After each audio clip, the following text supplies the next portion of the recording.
I know immigration law procedure can be extremely frustrating, but one of the things that I love about it is their humanitarian aspect and how just and understanding it is. For example, 751 waivers. You have to prove that your love was real, even though you've gotten a divorce. It could be so easy for the government to say, you can get a green card if you marry a US citizen. But if you are divorced, well, then you lost the original condition where you got your green card. So we're gonna take it away. You don't get it anymore, right? It's very straightforward, it's black and white. But Congress and USCIS provides a way, an understanding that some marriages don't work out even though they were real. Probably a lot of people in Congress have filed divorces before, so they understand love can be real, and it would be so painful and unjust for people to marry, to come into this country, and then just because things didn't work out in the relationship, that somehow these foreigners will have to be kicked out and their green cards confiscated. So they provide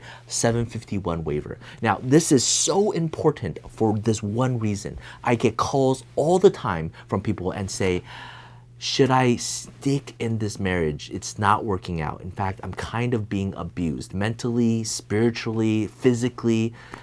Can I file for divorce but somehow still get my green card? So many people are trapped in relationships because they feel that they have to wait this 2 years in order for their 751 to get approved and then to start the divorce process. They're being blackmailed, they're being beaten, they're being sexually molested. I have heard endless amount of these stories. My advice is that if you are in a terrible relationship, don't stay in it just for the peace and security of filing for a 751.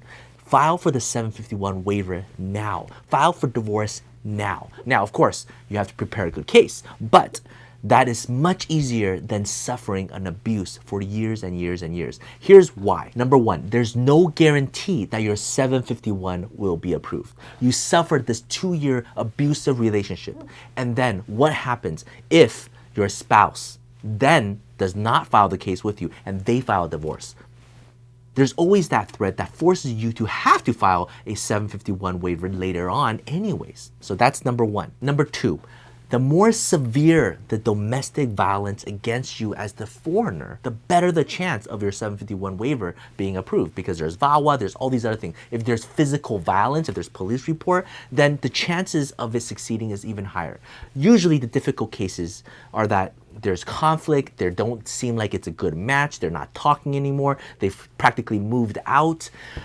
It's not exactly physical violence, so you don't really qualify for hardship and waiver, but you prove that the marriage is still real. That is still possible. And we're doing a whole series, a lot of videos to talk about different stories so you can glean from these stories to improve your own case. But the point is, if you are in a very difficult relationship, you've got married, it's been 6 months, it's been a year, if you want to wait for another year and then you file and the case could drag on for another year with the divorce process and everything, you're losing out on your life. Time will never come back to you. And so one of the most important things is you need to protect yourself, because sometimes, and in these cases I've learned, when you protect yourself, your time, your own values, that is when other people respect you. And that's the key difference between a 751 waiver and a 751. A 751 is when two people are filing the case together, the US citizen and the spouse, saying our marriage is real, we're both signing off on it, here's our joint documents. 751 waiver, on the other hand, is saying our marriage was real at the inception,